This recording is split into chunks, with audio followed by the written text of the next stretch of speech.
RMC, Tout a commencé là, quand mon avion a décollé. pareil pour le décollage. Pareil. Midi 14h, Radio Brunet, Mesdames, Messieurs, nous allons acquérir dans quelques instants le français de l'étranger. Bonjour Katia. Bonjour Eric, buenas tardes. Desde Buenas Málaga. tardes. ¿A dónde estás?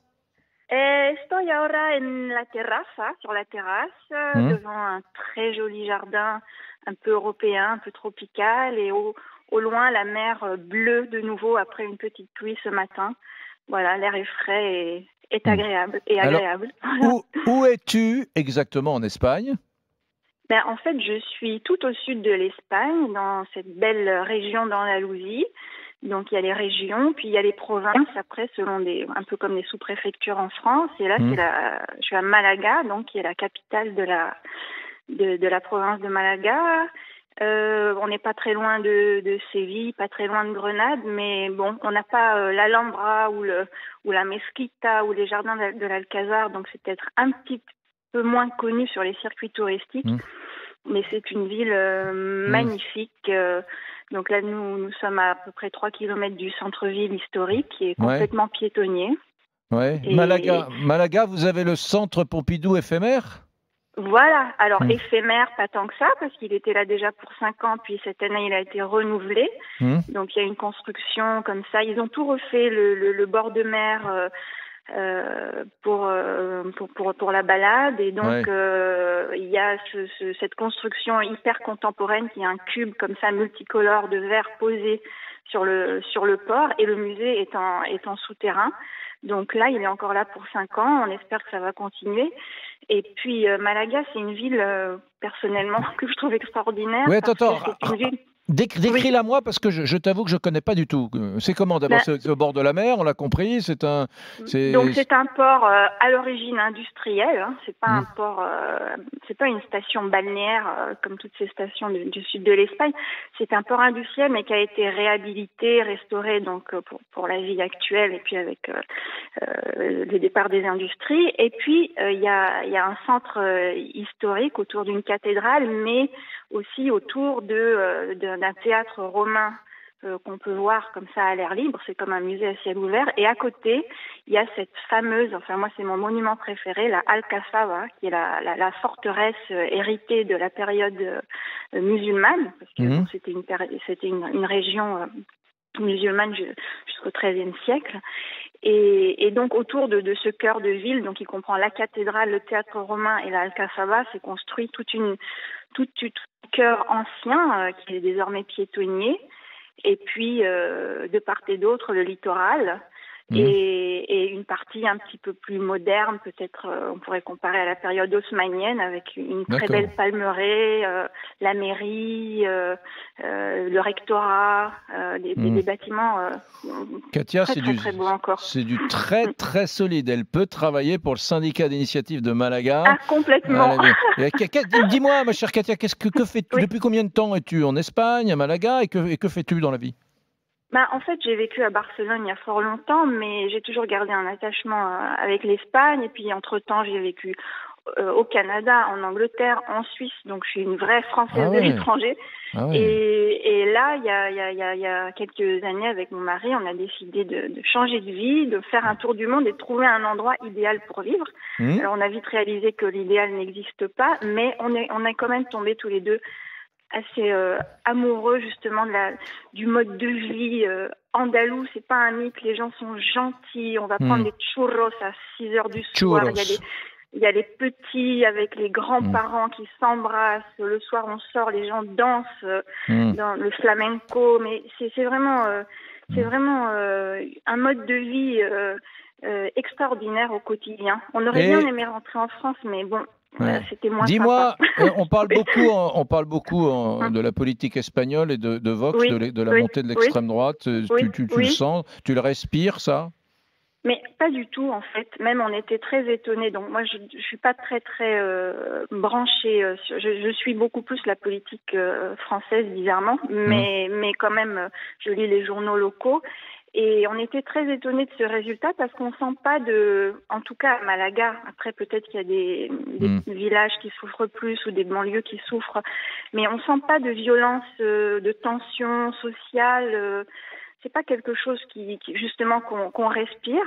Alors hier, j'ai parlé avec une femme qui est couturière au centre de Malaga, puis je lui dis mais pourquoi Vox? Alors je sais pas, elle dit une insatisfaction après tant d'années un peu d'incurie politique, de scandales financiers. Je pense que l'Espagne vit un peu les mêmes secousses que tous les pays européens, et comme c'est un phénomène comparable, il y a une montée des voix extrêmes dans lesquelles peut-être les gens imaginent que la solution va sortir, mais je ne sens pas comme ça de violence au quotidien, non. Merci Katia pour cette expertise de très haut niveau. C'est un vrai bonheur de t'écouter. Je t'ai pas interrompu. Ah, c'est gentil. Belle journée Merci à toi, Eric. À Malaga. Allez, en Andalousie. Au revoir. Adios a todos. Ciao. Adios a todos. Adios. Bonjour Maïtena. Hola, ¿qué tal?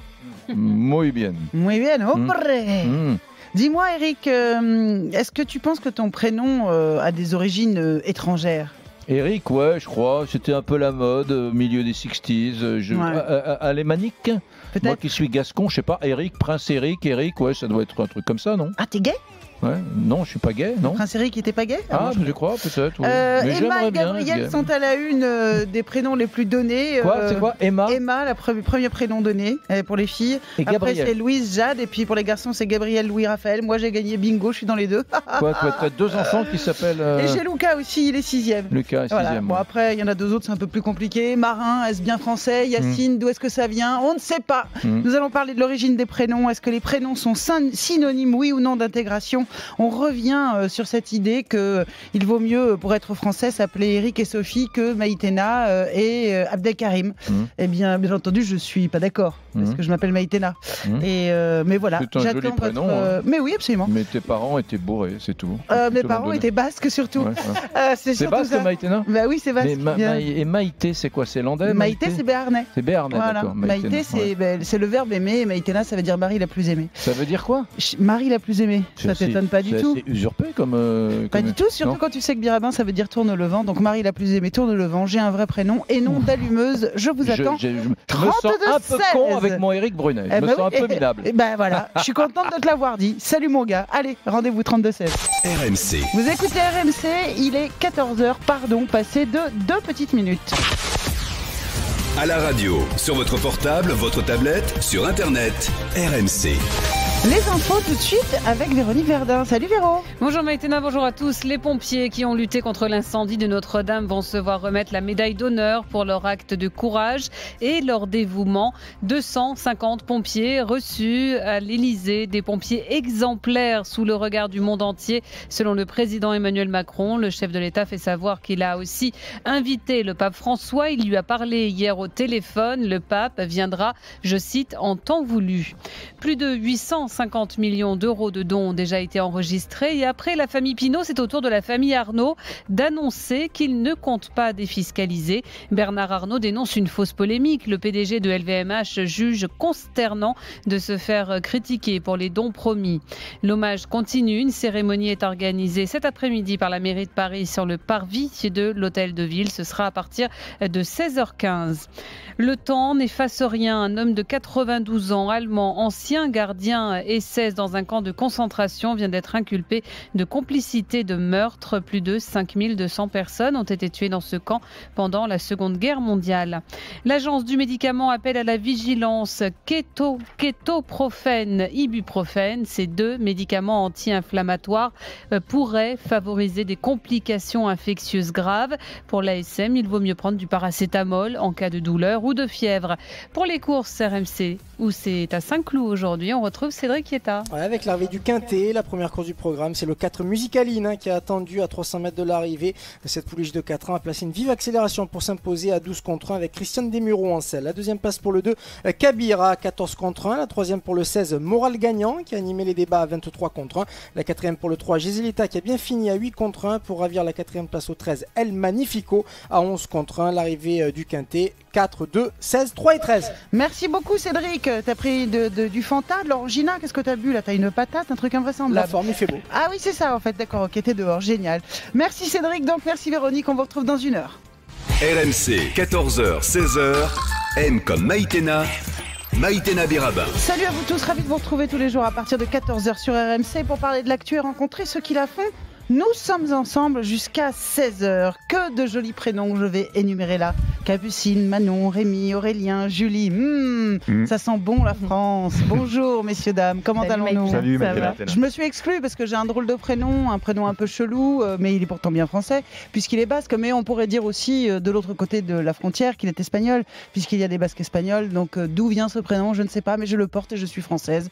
Alors qu'est-ce qu'on va faire de moi ? Ouais, compliqué. Bah oui, je sais pas, Rémi. Si tu t'appelais autrement, Rémi, si tu t'appelais Gunther, est-ce que tu te sentirais moins français ? Gunther, oui, c'est un peu, oui, un peu allemand. Gunther, peut-être un petit peu. Kevin ? Kevin, non, c'est bien français, Kevin, maintenant. Karim ? Karim, bah, c'est bien français aussi. Ouais. Inès, si je vous dis Inès. Ah bah si tu t'appelles Inès, c'est que t'es une fille et que t'aurais beaucoup de chance. Oui, c'est ça, je regarde. Mais Inès, c'est un prénom d'origine maghrébine. Oui, absolument, c'est vrai. Donc, je trouve ça très dommage si on juge les personnes sur un prénom quand même. C'est pas un prénom qui fait la personne, non, je sais pas. Non, évidemment pas, mais c'est la question de l'intégration, pas au-delà de juger, bien entendu. Il ne s'agit pas de ça, uniquement de ça, même si c'est un peu ça au premier abord, tu as raison. Aurélien ?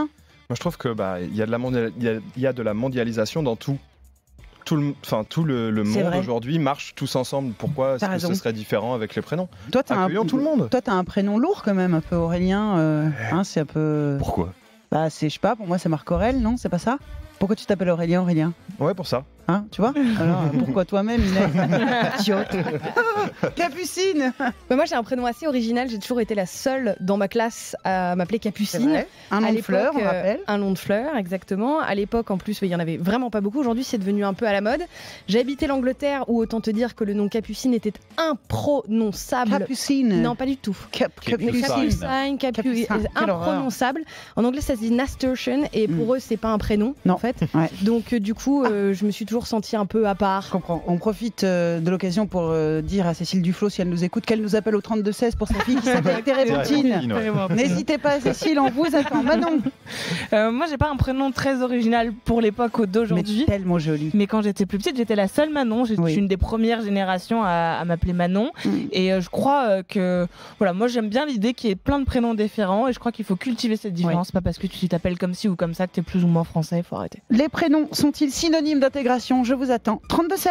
RMC, M comme Maïtena. Les prénoms pourraient être un marqueur d'intégration. Aujourd'hui encore, le prénom est source de discrimination en France, notamment discrimination à l'embauche. Il peut s'appeler Mohamed et adorer la France, mais est-ce qu'on peut adorer la France et appeler son fils Mohamed ? Un tiers des entreprises testées se mettent hors la loi. Elles privilégient les CV en fonction des prénoms. Les prénoms maghrébins reçoivent 11% de réponses positives de moins que les autres. Un prénom, pour moi, c'est pas un facteur d'intégration. On peut aimer la France de toutes ses fibres. On peut vibrer au Sacre de Reims comme à la fête de la Fédération en s'appelant Mohamed ou en s'appelant Yasmina. C'est pas incompatible. Maïtena Birabin. Allez, on va faire le point sur cette question. Pour vous, les prénoms sont-ils synonymes d'intégration ? Bonjour Hakim El Karaoui. Bonjour. Soyez le bienvenu. Vous avez un prénom français, vous, Hakim ? Ah, il est devenu français. Il est devenu français. Ouais. Il ne l'était pas, il est devenu quand ? Non. Je sais pas, au tournant des années 80-90, il y en a eu un certain nombre et que ce prénom-là s'est banalisé dans l'espace national. Ouais, donc les prénoms, ils arrivent parfois de l'étranger, parfois d'ailleurs, et ils deviennent nous-mêmes et puis ils se font dans le paysage. Souvent même. Vous êtes essayiste et auteur d'un Islam français est possible. De toute façon, Hakim, pardon, mais l'origine du prénom, elle est arabe, et arabe, c'est pas une nationalité ? Non, c'est une ère culturelle. C'est une ère culturelle, d'accord. Et est-ce que la France, c'est une ère culturelle aussi ? Ah, certains le voudraient. Oui, en partie quand même. Ouais. Enfin, il y a une culture française, il y a une culture arabe, il y a une langue arabe, il y a une langue française. C'est surtout ça, le prénom est relié à la langue. Ouais. Et ça s'oppose forcément ? Non, pas forcément ? Non, ce qu'on va montrer, c'est que tout ça est en train de se métisser. Ouais. Et l'idée qu'il y a des prénoms arabo-musulmans versus des prénoms chrétiens, en fait, toute la dynamique montre qu'il y a des prénoms qui viennent de partout et qui sont en train de devenir français, du monde arabe, de l'ère américaine, etc. C'est parfait que vous disiez ça, non, parce qu'on va pas se cacher derrière un petit doigt. Si c'est vous qui êtes là avec votre prénom, Hakim, c'est bien entendu parce que dans cette histoire de prénom, il y a aussi l'opposition de religion qui se joue à l'arrière-plan et qui prend une importance en ce moment, et d'où l'intérêt de parler de ça. Baptiste Coulmont, c'est pas vous que je vais convaincre. Vous êtes convaincu avant moi, sociologue, co-auteur de l'étude Quel prénom les immigrés donnent-ils à leurs enfants en France, qui a été publié mi-avril par l'Institut national d'études démographiques, le fameux INED. Au même moment sortait le livre de Jérôme Fourquet, L'archipel français, qui fait, lui, l'état des lieux du pays et qui retrace l'évolution. J'imagine que ça n'est pas un hasard et que ça s'explique si votre étude et son bouquin sortent au même moment. Le temps de la recherche est un peu plus lent, c'est-à-dire que...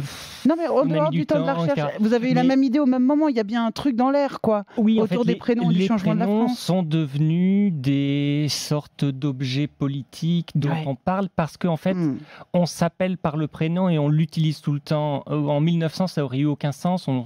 Vous auriez été Madame Birabin, j'aurais été Monsieur Coulmont, et le prénom n'était pas utilisé. Aujourd'hui, il est utilisé tout le temps et on appelle ses collègues par le prénom, on appelle les professeurs des écoles par le prénom, et donc ça devient un objet presque qui exprime la vérité intérieure des personnes, alors que on pourrait le penser comme un badge. D'ailleurs, depuis quand c'est comme ça, Baptiste Coulmont ? Ça commence après la Seconde Guerre mondiale. De plus en plus, on voit une extension de la sphère d'usage des prénoms. Des mouvements politiques de gauche, par exemple, autour de mai 68, on dit il faut utiliser les prénoms. Les mouvements féministes utilisaient les prénoms. Les manuels des managers dans les années 1980, on dit pour horizontaliser la hiérarchie des entreprises, il faut utiliser les prénoms. Donc, aujourd'hui, dans les jeux télévisés, vous avez plus Monsieur Dupont, on a vous avez Jocelyne et Théo. Vrai. Et donc, même les professeurs des écoles, jusqu'à la primaire, on les appelle par le prénom. Avec c'est qui ta maîtresse ? C'est Corinne. Et donc, en fait, le prénom vient signifier quelque chose d'important pour tout le monde. Voilà, il prend de la valeur. Et il raconte effectivement qui nous sommes. Quand je vous entends, non, mais je ne dis pas qu'il le fait, mais en tout cas, on nous le vend comme ça. Et c'est vrai qu'il y a on dit les Pierre sont doux et attentifs. J'embrasse mon mari au passage. Les Maïtena sont créatives. Et est-ce que vous voulez j'en sais rien. Est-ce que c'est vrai ça, c'est vrai en France. C'est vrai, j'imagine, en Italie, en Espagne. Les stéréotypes sur les prénoms. Oui. Oui, il y a des stéréotypes. Descriptifs par les prénoms. Oui, il y a des stéréotypes qui circulent sur les prénoms parce que en fait vous avez une Catherine, vous êtes quasiment sûr que c'est une fille. Oui. Bon. En même temps, vous êtes quasiment sûr. Laurence, vous savez pas. Gabrielle non plus. Vous savez à peu près qu'elle est. C'est pas une enfant. Catherine, elle a plus que 25 ans. Donc, bien sûr. Il y a des vérités du prénom, des vérités collectives. C'est vrai. Mais en fait, quand vous avez que l'information sur le prénom, vous savez pas grand-chose de la personne. Est-ce que c'est vrai aussi dans la culture arabe, Hakim ? Est-ce que les prénoms sont datés ? Ah oui, ils évoluent, il y a une mode, bien sûr. Oui, bien sûr. Et ils ont en général une signification assez précise. Et puis il y a les prénoms qui sont vraiment religieux. Par exemple, il y a les prénoms du prophète, les prénoms d'Allah. Il y en a 99 et ils font partie de ceux qui sont les plus donnés. Et ils ont un sens ou ils en ont pas.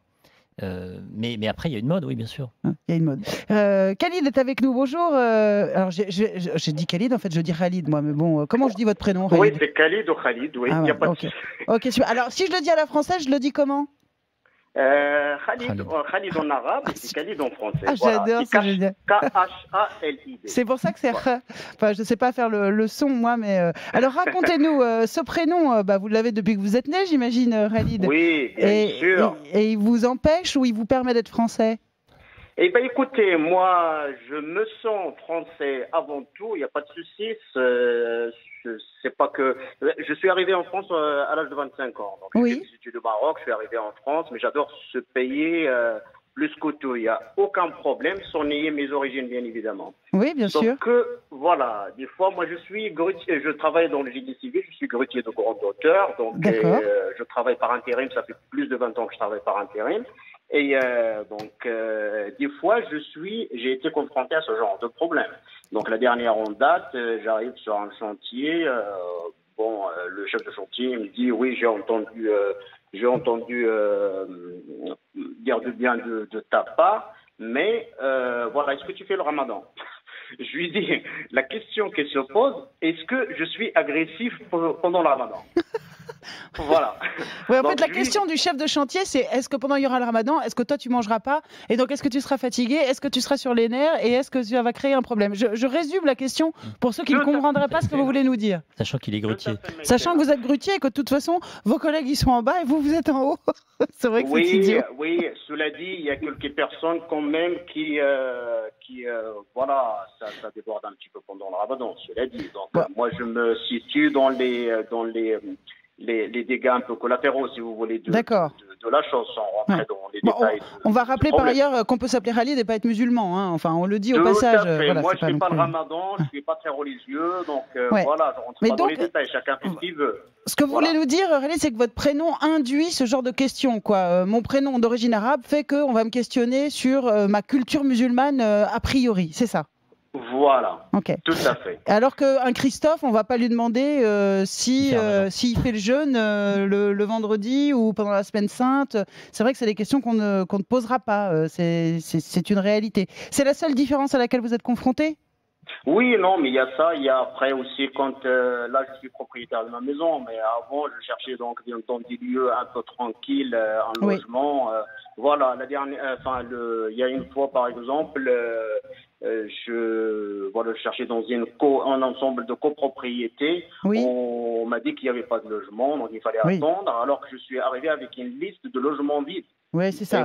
C'est clair et net. Non, mais vous le racontez de manière un peu légère et anecdotique, Khalid, mais effectivement, et on va en parler dans un instant, le fait d'avoir un prénom qui n'est pas convenu dans la culture française empêche souvent, qu'il soit d'origine arabe ou qu'il vienne d'ailleurs. Mais enfin, quand il est d'origine arabe, on est à peu près sûr qu'on peut avoir des ennuis. Il faut quand même vraiment bien le dire. On continue de discuter de l'intégration des prénoms. Est-ce que vous pensez, comme un certain nombre de personnes le pensent, qu'il vaut mieux s'appeler Christine, Françoise, Sylvie, Marie, Lucie, quand on arrive en France et qu'on veut devenir français, n'hésitez pas, il y a des prénoms pour les garçons aussi, ça se pose.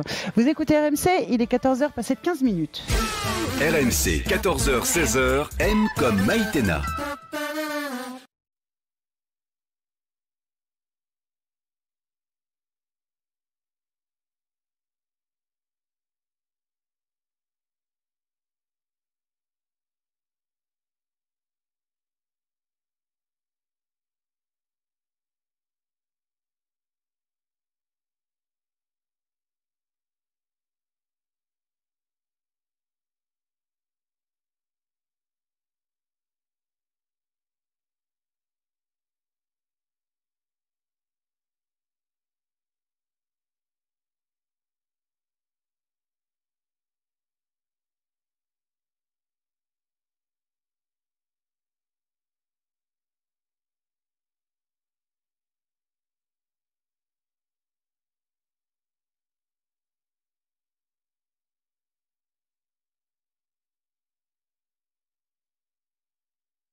RMC, M comme Maïtena. Les prénoms évoluent et se multiplient. En 1945, il en existait 2000 et aujourd'hui, on en recense plus de 13 000. C'est pas parce qu'il va s'appeler Pascal ou Jean qu'il a plus de chances de trouver du boulot. C'est une supercherie de penser ça. Mais on va pas nier que le choix du prénom, dans notre pays en tout cas, prend en compte aussi les discriminations qu'il peut y avoir. Quand on choisit pour son enfant un prénom, non pas parce qu'on le trouve joli, mais parce que c'est le prénom de la religion, c'est un choix identitaire. Le fait qu'on anonymise des CV, ça dit quelque chose quand même. Maïtena Birabin. Je suis avec Hakim El Karoui, essayiste et auteur de Un islam français est possible. Hakim qui considère que son prénom est français, un prénom qui va devenir en tout cas français, comme le sont devenus d'autres prénoms d'origine arabe, comme Inès ou Laïla. Donc personne, c'est vrai que ça vient à l'esprit de personne se dire « Ah Laïla, t'es arabe ?» Non, on ne pose pas la question, ou Inès encore moins. Donc vous nous dites que c'est une histoire de moment et le prénom se fond dans la culture. Baptiste Coulmont est sociologue et vous êtes co-auteur de l'étude « Quel prénom les immigrés donnent-ils à leurs enfants ?» qui a été publiée à la mi-avril par l'INED, l'Institut national d'études démographiques. Vous vous êtes penché sur l'évolution et la signification des prénoms dans des familles issues de l'immigration et vous avez regardé sur 3 générations. Ça veut dire que selon les générations, ça change et ça confirme ce que nous dit Hakim, c'est que selon le moment où on est, le prénom il se diffuse ou il se détend quoi. Voilà. Racontez-nous. Oui. Ben en fait, quelqu'un qui arrive en France, comme Khalid qu'on avait tout à l'heure, qui arrive en France à l'âge de 25 ans, donc on peut imaginer s'il a donné naissance à quelqu'un, enfin s'il a eu un enfant 2 ans ou 3 ans après, ses goûts étaient déjà assez fortement fixés. Et ses goûts étaient marocains, là où il avait grandi. Il y a peu de chances qu'il trouve que Baptiste ou Geoffroy, ce soit un joli prénom. Ça lui parle pas. Donc, comme nous, quand on arrive au Japon, qu'on voit Kenzo, on comprend pas, quoi. On sait pas ce que c'est. Donc, le fait, les immigrés qui arrivent en France ont tendance aujourd'hui à garder des prénoms qui ressemblent à leur culture d'origine quand ils donnent naissance. Mais leurs enfants qui sont nés en France, eux, souvent, eh bien, ils sont en couple avec des personnes qui sont aussi nées en France. Et donc, quand eux donnent naissance, eh bien, ils ont des goûts qui ressemblent très fortement aux goûts que les autres ont. Donc, quand on regarde sur 2 générations, ce qu'on voit, c'est que les différences qu'on peut voir entre Européens du Sud et Africains du Nord à la première génération, les Espagnols ayant abandonné les prénoms espagnols très vite, ben, sur 2 générations, on le voit beaucoup moins. C'est-à-dire qu'il reste très peu de prénoms spécifiques, c'est-à-dire de prénoms du registre arabe pour on va s'appuyer sur un exemple, Baptiste, comme ça va être super simple. On prend Zinedine Zidane. Tout le monde voit qui est Zinedine Zidane ? Ok, super. Les parents de Zinedine Zidane s'appellent Smaïl et Maïlika, d'accord ? Ils ont 1, 2, 3, 4, 5 enfants qui s'appellent Majid, Farid, Nourdine, Lila et Zinedine. Comme vous nous disiez, ils appellent leurs enfants selon leur culture, là d'où ils viennent, les prénoms qu'ils connaissent et qui leur parlent. Zinedine va épouser Véronique, qui elle-même vient d'Andalousie, et leurs enfants vont s'appeler Théo, Enzo, Luca et Elias. Oui. Et la sœur, une des sœurs de Zidane, donc Lila, elle appelle sa fille Lorena, si je crois. Donc il n'y a pas de...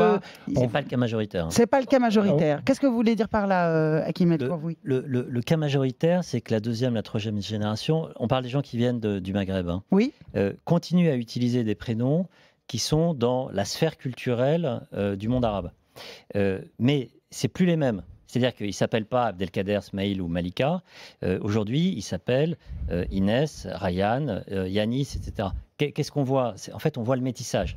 Ils essayent de garder le lien avec la culture d'origine, mais en fait, au moment où ce lien est en train de disparaître, d'une certaine manière. Bien sûr. Et ils cherchent un prénom qui va être en fait méditerranéen. Donc on voit il y a une gamme géographique des prénoms. C'est des prénoms qui remontent vers le nord, qui ne sont pas des prénoms chrétiens du calendrier des saints, mais qui sont des prénoms qu'on ne sait plus exactement situer. Ryan, on pourrait se dire que c'est américain. Et c'est aussi la dynamique des prénoms américains, notamment français d'origine populaire, qui se recoupent. Oui, absolument. Et c'est les enfants d'ouvriers maghrébins qui ont Ryan, qui est aussi un prénom des enfants d'ouvriers avec qui ils vivent. Alors, Romain nous a rejoint au 32-16. Bonjour Romain.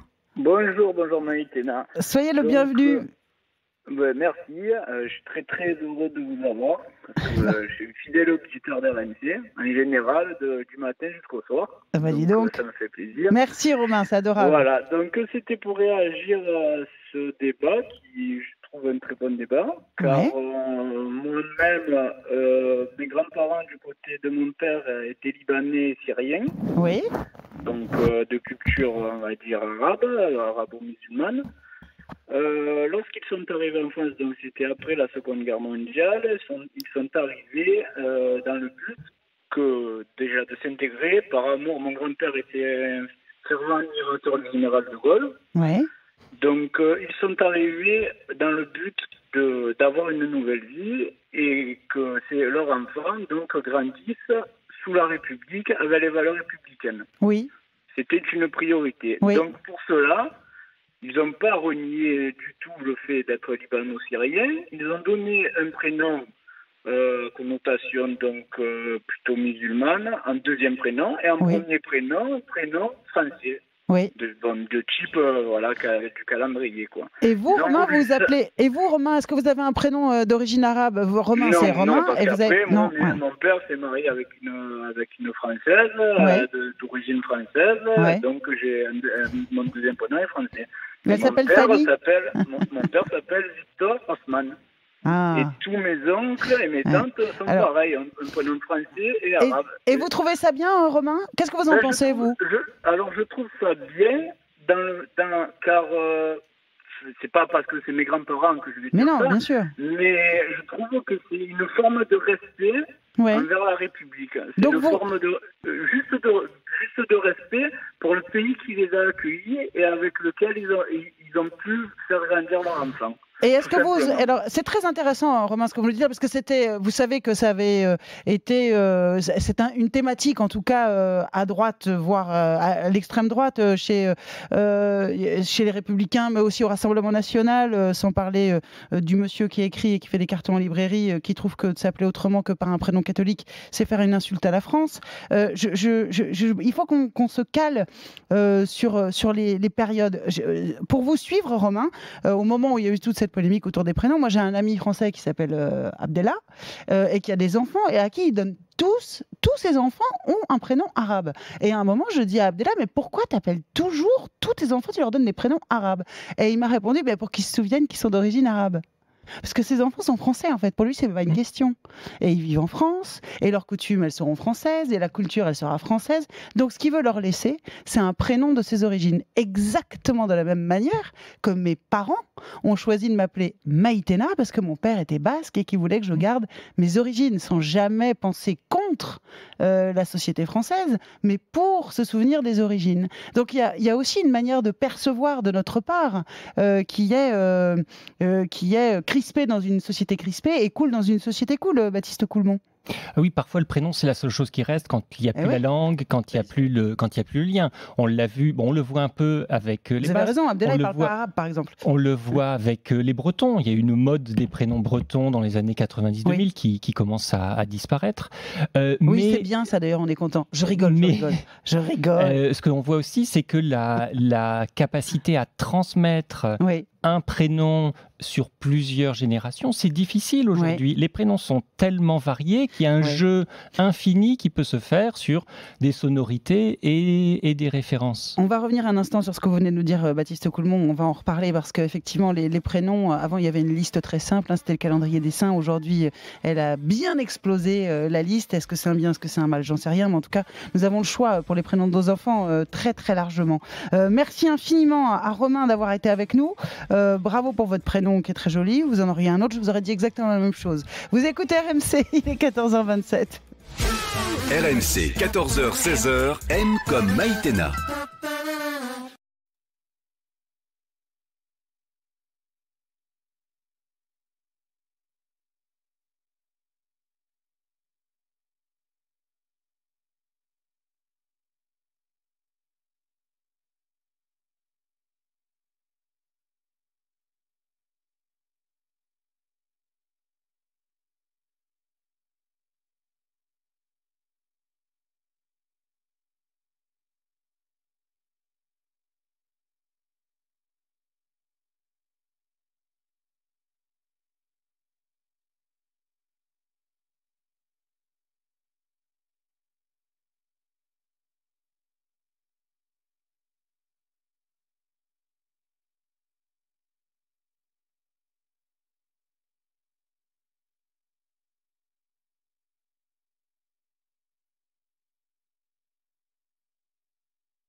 RMC jusqu'à 16h.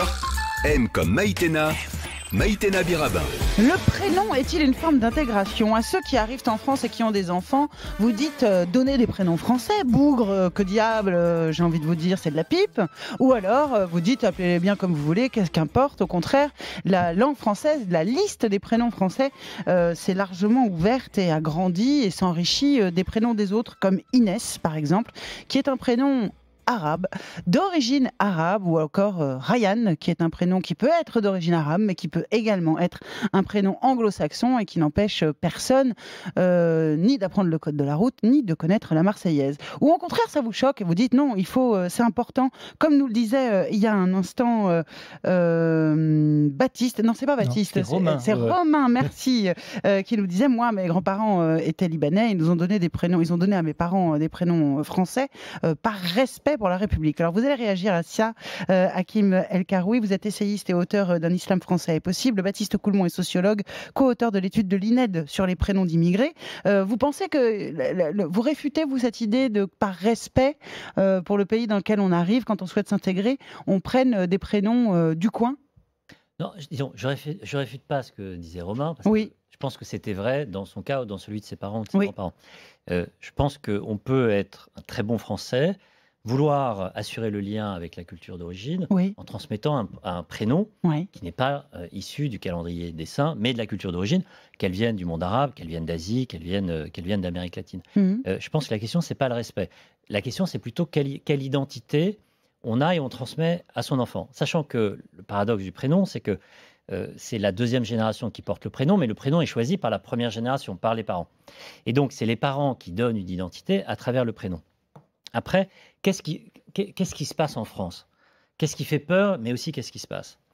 Il y a une dynamique de métissage des populations qui est infiniment plus importante que dans d'autres pays européens. Pas parce qu'il y a plus d'immigration, parce qu'il y a plus de mélange. Il y a beaucoup plus de mariages mixtes. Donc plus d'ouverture. Plus d'ouverture, mais du coup, des questions chez des gens. Donc c'est pas le grand remplacement, c'est la grande mixité en fait. Oui, c'est ça. Et c'est ça qui est génial en France. Et c'est la spécificité de la France. Ça n'existe pas en Grande-Bretagne. Attention à votre micro, parce que si vous parlez complètement ailleurs, on vous perd. Hein. Oui. Et je pense qu'il y a des gens qui ont peur parce qu'ils se disent ce métissage, il va contre la culture qui n'a jamais existé, telle qu'elle est fantasmée. Pardon, j'illustre. Un petit message de Louis. Oui, il y a des prénoms basques et bretons, mais c'est français, contrairement aux prénoms arabes, qui peuvent montrer une forme de refus de s'intégrer. C'est comme ça que je le ressens, nous dit Louis. C'est pas qu'il le pense, il le ressent comme ça. Il y a 30 ou 40 ans, il n'y avait pas de prénom basque et breton. Et il y a eu une affirmation régionaliste de gens qui disent j'ai besoin de donner un prénom breton pour affirmer mon identité. Il y avait des prénoms basques et bretons, mais donnés au Pays Basque et en Bretagne. C'est ça que vous voulez dire, ça perfusait pas. Ils n'étaient pas à l'état civil. Ils n'étaient pas à l'état civil. C'était des prénoms d'usage. D'accord. Ils n'étaient pas autorisés en fait. Les gens ne ressentaient pas le besoin de les mettre à l'état civil. Le prénom, c'est le prénom d'usage. D'accord. Et qu'est-ce qui se passe? Et c'est la même chose. D'une certaine manière, le Maghreb, ça devient une région française, de ce point de vue-là. Il y a une bretonnisation des Maghrébins. Les Bretons, au moment où il y a plus, où la culture bretonne... Vous connaissez vraiment des Guirec Abdelkarim, vous? Ça, j'en veux bien si vous êtes... mais c'est la même dynamique. C'est la même dynamique. Pourquoi on donne un prénom breton au moment où on a le sentiment que la culture est en train de s'homogénéiser? Pour garder le lien. Pourquoi on garde un prénom maghrébin, mais qui n'est plus le prénom maghrébin des parents ou des arrière-parents? Parce que ça a changé. Parce qu'on est en train de quitter en fait cette ère-là. Voilà, et on veut la même donc dynamique. Se raccrocher d'une petite manière voilà. Et donc c'est très français. Les Corses donnent des prénoms d'origine corse, les Bretons des prénoms d'origine bretonne, les Basques des prénoms d'origine basque. Dans la communauté juive, moi, mes amis, ils s'appellent David, Michel, etc. Leurs prénoms, ils ont des prénoms hébraïques. Pas parce qu'ils sont plus communautaristes, parce qu'ils veulent dire on a une double identité. Donc c'est une bonne nouvelle. Et ce qui se passe avec les arabo-musulmans, c'est la même dynamique qu'avec les autres Français. Donc c'est plutôt une preuve d'intégration que de mauvaise intégration. Voilà. Et monsieur et madame Mbappé appellent leur fils Kylian. Oui, sachant qu'il y en a un, le père est camerounais d'origine et la mère est algérienne. Et Kylian, c'est un prénom, je ne sais pas d'où il vient, plutôt américain. Je sais pas. Moi, je vais vous dire, j'aurais pu penser que c'était breton.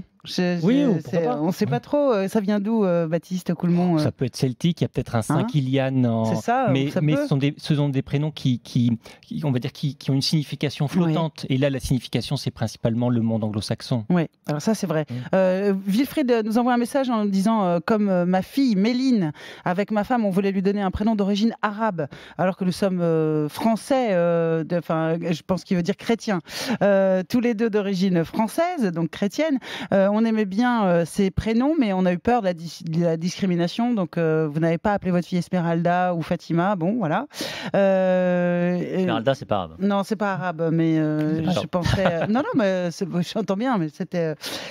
Ismaël nous a rejoint, lui, au 32-16. Bonjour, Ismaël. Oui, bienvenue à vous, Ismaël. Il est de quelle origine, votre prénom, Ismaël? Je ne sais pas quelle origine, mais moi, je suis d'origine algérienne. Ouais. C'est la Bible. Ouais. Donc c'est un nom biblique, ok. Mais comment? Oui, tout à fait. Ismaël, Israël, tout ça, c'est la même famille. Ouais. Et donc, moi, je suis né en 64, je suis arrivé en France en 65. Ouais, donc vous n'avez connu que la France. Voilà, c'est ça. Donc, moi, j'ai 2 garçons, 2 filles, que j'ai appelés Samy, Ryan, Sophia et Sabrina. Ouais. Et en fait, je crois qu'on confond beaucoup de choses. C'est-à-dire que moi, ma femme, elle pratique, elle fait le ramadan. Moi, je ne le fais pas du tout, je l'ai jamais fait. Et pourtant, je suis musulman au fond de moi, il n'y a pas de problème. Ouais. Je crois que il y a beaucoup de gens qui ont peur surtout pas dans ma génération à moi, mais dans les dernières générations qui viennent d'arriver. Je le vois, il y a un renfermement. Ouais. Ils ont peur de perdre leur culture, ils ont peur de perdre, je sais pas, quelque chose. Et donc, ils se renferment dans leur prénom. Et moi, je le vois, et pour moi, c'est là qu'elle est l'intégration. Moi, je me suis jamais intégré. L'intégration s'est fait toute seule, naturellement. Oui, vous n'avez jamais pensé ça. C'était naturel, ça s'est fait, point. Voilà. Moi, j'ai vécu normalement avec des Français, des Juifs. Moi, je sais pas ce que c'est que d'être intégré. Pour moi, je suis français, j'ai toujours été français. Ismaël, ça va tout à fait dans le sens de ce que dit Jérôme Fourquet dans son livre où il raconte la France comme des archipels, en fait, des îles séparées les unes à côté des autres, séparées par lieu de naissance, séparées par classe sociale, séparés par des prénoms pour les classes populaires, des prénoms pour les citadins bobos, des prénoms pour ceux qui sont issus de l'immigration. Et si on fait l'essai, on le comprend tout de suite. Vous avez Kevin et Gabriel, vous vous imaginez parfaitement, vous arrivez à vous figurer avec plein d'a priori d'où vient Kevin, quelle vie il a, où est Gabriel, quelle vie il a. On peut le faire aussi avec Hakim et Mamadou, on peut le faire avec Priscilla et Madeleine, on peut le faire avec Safia et Aïssata, on peut le faire avec tous les prénoms. Et c'est vrai que nos prénoms transportent la classe dans laquelle nous vivons. Mais si on le fait avec Kevin et Hakim, on risque de se tromper très souvent. Quand on prend 1000 Kevin, certes, il y a plus d'enfants d'ouvriers que quand on prend 1000 Augustin, mais quand on prend un Kevin et penser qu'on puisse dire autre chose que le sexe de la personne quand on a le prénom, c'est se tromper très souvent. Parce que si, avec le prénom, on savait plein de choses, eh ben, il suffirait, on ferait plus d'enquête, on aurait toutes les informations. Non, le prénom, pour dire un mot, le prénom, c'est comme un poème d'un seul mot, dans une langue inconnue dont on a perdu les dictionnaires. Et on peut l'interpréter. C'est ça. Mais... Comment vous avez choisi les prénoms de vos enfants, Ismaël? Attendez, je veux vous dire quelque chose, parce que moi, en fin de compte, moi, je l'ai vu dans le temps, ça, je l'ai vu, et je crois qu'il y a 2 choses qui s'opposent. C'est-à-dire que moi, je suis toujours senti français, je suis musicien à la base, j'ai vécu. Donc moi, je suis musulman, je garde ça en moi, j'ai pas besoin de l'étaler, de l'exposer, on sait ce qu'on est. Mes parents m'ont donné ce prénom-là, moi j'ai donné d'autres prénoms à mes enfants, mais moi, ce que je transmets à mes enfants, c'est ce que ma mère m'a transmis, c'est la culture, les mariages, le ramadan, voilà, toute cette culture qu'on garde. Donc peu importe le prénom. Et j'ai l'impression que les dernières générations qui arrivent ont tellement peur qu'ils transmettent, ils gardent des prénoms comme s'ils allaient rentrer au pays, quoi, comme s'ils n'allaient pas rester ici. Alors ça, c'est un décalage. C'est ce que vous avez je crois que vous avez raison, et c'est ce que nous disait tout à l'heure Hakim Ekaroui, qui est auteur d'un Islam français est possible. Vous nous dites, Hakim, que les prénoms, d'abord, effectivement, ils sont choisis pour rassurer les parents, pour ancrer quelque chose de très fort. Et vous nous dites que, alors, et on parle des prénoms arabes, et forcément on parle de religion, puisque dans la culture arabe, la religion est intriquée. D'ailleurs, dans la culture française, la religion catholique est intriquée de la même manière. Est-ce qu'il y a des prénoms qui sont plus radicaux que d'autres? Alors, radical, moi, je ne sais pas très bien ce que ça veut dire. Il y a des prénoms... Si, moi, je vois bien ce que ça veut dire, moi. Oui, mais radical... Enfin, si ça veut dire lié à la violence, non, je ne sais pas. Il y a des prénoms qui sont plus marqués que d'autres. Si on prend Mohamed, Mohamed, c'est un prénom qui est très marqué, c'est le prénom du prophète, c'est un prénom qui est perçu comme étant emblématique de l'islam. C'est un prénom important. donné très souvent au premier garçon dans la famille, que ce soit dans le monde arabe ou dans le monde africain ou dans le monde turc. Chez les Turcs, c'est Mehmet, c'est pas Mohamed. Ce que j'ai regardé moi, c'est comment évoluer, le nombre de Mohamed. Il faut être prudent sur le plan méthodologique parce qu'il y a plusieurs façons de dire Mohamed. Moi, je n'ai regardé que le prénom lui-même, Mohamed. Mais il y a Mehmet, il y a Mamadou, tout ça, c'est Mohamed. Bon. Ce qui est très frappant, c'est que le nombre augmente jusqu'en 1985, et après, il baisse beaucoup entre 1985 et 1995. Oui. Et puis, depuis, il a remonté. Oui. Très fort, très vite. Alors, votre explication? Il peut y en avoir plusieurs. Monsieur Coulmont disait à l'instant hors antenne, peut-être que c'est la force de la culture arabe qui s'impose aux subsahariens et aux Turcs. C'est pas impossible, au sens où quelqu'un d'origine subsaharienne, au lieu d'appeler son garçon Mamadou, il va l'appeler Mohamed. Oui. Une autre hypothèse, c'est que quand on regarde les dynamiques d'intégration des Maghrébins, ce qu'on voit très très bien, c'est qu'en fait, il n'y a pas une mauvaise intégration, c'est pas ça la réalité, il y a une divergence très forte entre ceux qui sont en train de s'intégrer, de s'assimiler, de se métisser, et puis ceux qui sont en train de se mettre à l'écart, à côté, et qui utilisent la religion comme un substitut d'identité. Oui. Y compris parce qu'il y a un niveau de discrimination extraordinairement élevé. Absolument. Vous n'êtes pas français, la société vous dit vous n'êtes pas français, mais vous n'êtes pas de votre pays d'origine. Donc vous êtes quoi? On vous dit vous êtes musulman. Mais vous n'allez pas être musulman comme votre père, qui s'est fait humilier dans les usines. Vous allez être musulman en étant fort, vous allez relever la tête, et rapidement vous allez avoir un usage politique de la religion. Oui. Et dans ce cadre-là, et du prénom. Certains vont revendiquer, et Mohamed va être l'incarnation. Oui. Ça peut expliquer pourquoi ce prénom-là est remonté très fort depuis en gros 25 ans, ce qui est à peu près le moment où on voit l'émergence assez puissante d'un courant islamiste en France. Baptiste Coulmont, c'est vrai que c'est aussi une idéologie, un prénom, ça peut l'être en tout cas. Alors, c'est pas qu'un choix de goût. En fait, mais les parents donnent quand même un prénom qu'ils aiment. Bah oui. Donc on ne donne pas un prénom moche. Ça a l'air tautologique, hein, mais bien sûr. C'est important à garder en tête. On pourrait, si on s'intéressait, si au lieu de s'intéresser aux musulmans, on s'intéressait aux catholiques très catholiques, on verrait qu'ils donnent des prénoms un peu différents. Alors, j'ai pas vraiment de prénom en tête. Si on s'intéresse. Comment? Kitri, Guillemette ou Amici, oui, mais là, ce sont aussi des gens qui ont des noms à particules. Donc le prénom permet en fait de dire des choses par différence, c'est-à-dire on ne donne pas le prénom que les voisins ont donné, on ne donne pas le prénom que les cousins ont donné, on cherche à montrer sa petite différence. C'est la distinction de Bourdieu.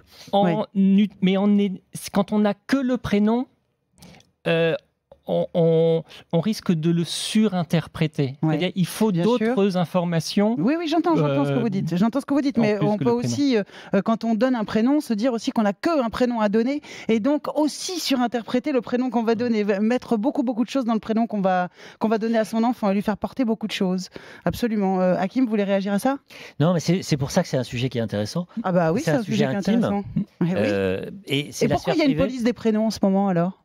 Pourquoi il y a la police des prénoms en France? Parce qu'il y a une dynamique de l'extrême droite qui est très très forte et qui veut imposer un modèle qui n'a jamais existé.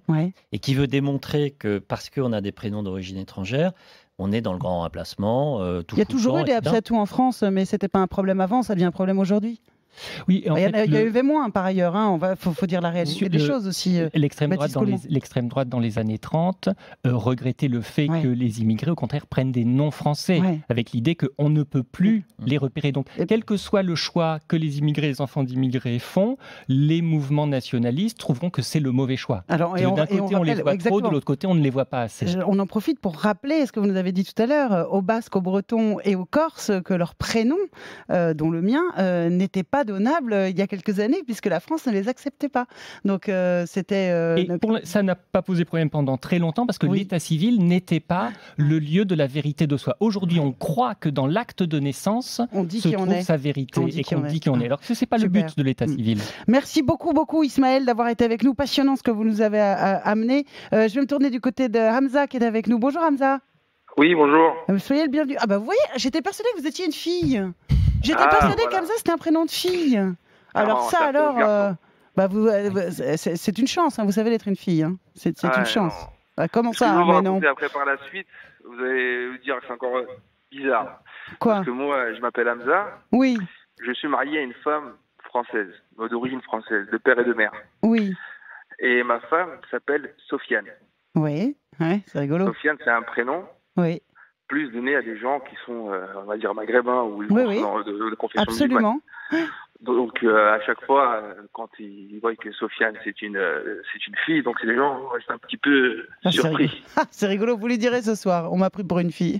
Non, c'est la première fois. Je pensais vraiment. Moi, j'étais je sais pas. Voilà, comme quoi il faut qu'on se familiarise encore avec la différence de la diversité des prénoms. Il faut dire, Hamza, qu'on est passé de combien de prénoms à combien de prénoms en 20 ou 30 ans. Il y en a aujourd'hui des dizaines de milliers. Des dizaines de milliers de prénoms possibles. 100, 150 prénoms jusque dans les années 60, vous nommiez une grande partie de la population. Aujourd'hui, il en faut quasiment 2000 pour nommer 80% des bébés. C'est ça. Donc c'est très très très varié et ça donne du choix et du jeu aux parents. Et ça multiplie aussi l'angoisse parentale de trouver le bon prénom. Du coup, vous avez des enfants ou pas? Oui, j'ai un enfant, oui. Alors, il s'appelle comment? Il s'appelle Bilal. Bilal. Bon, voilà. Alors, Bilal, c'est très difficile de savoir d'où vient Bilal. Aujourd'hui, ça fait exactement partie, Hakim, des prénoms dont vous parliez qui sont assimilés. Enfin, franchement, Bilal, je pense que certains pensent que c'est espagnol, d'autres se disent Bilal, c'est arabe. Le premier muezzin de l'islam. Ouais. Non, mais et vous avez choisi Bilal pourquoi, Hamza? En gros, quand ma femme était enceinte, c'était les questions qu'on se posait. Savoir est-ce qu'on devait donner un prénom qui était à peu près, comme vous avez dit, là, vous avez raconté l'histoire de votre ami Abdel. Oui. Et c'était soit on prenait un prénom qui pouvait transmettre à peu près quelque chose de mes origines à mes enfants, ou bien on donnait un prénom qui, on va dire, va plus à peu près se fondre dans la population actuelle. Comme j'ai entendu dire des prénoms comme Ryan, comme pour les filles maintenant, il y a Ryan, il y a Rihanna, Inès, des prénoms qui sont un peu moins durs à l'oreille. Oui. C'est drôle. Mohamed, c'est un peu dur à l'oreille, maintenant dans la société actuelle. Mais c'est vraiment un problème de société. Pour moi, un enfant, c'est de l'amour. Les parents n'ont pas de questions à se réfléchir. S'ils ont envie de donner un prénom à leur enfant, ils leur donnent. C'est après le problème de la société, est-ce qu'on va être accepté ou pas? Ça, malheureusement, c'est un problème pour moi puis on pourra rien y faire. Mais si, bien sûr. Alors là, pardon Hamza, mais bien sûr qu'on peut y faire. Évidemment qu'on peut y faire. Ça, pour vous, il n'y a pas de problème. Pour vous, on peut y faire. Non, mais moi, j'accepte qu'on pense autrement. Et je suis tout à fait prête à en discuter. C'est surtout pour ça qu'on peut y faire quelque chose. Concrètement, dans les actes et dans la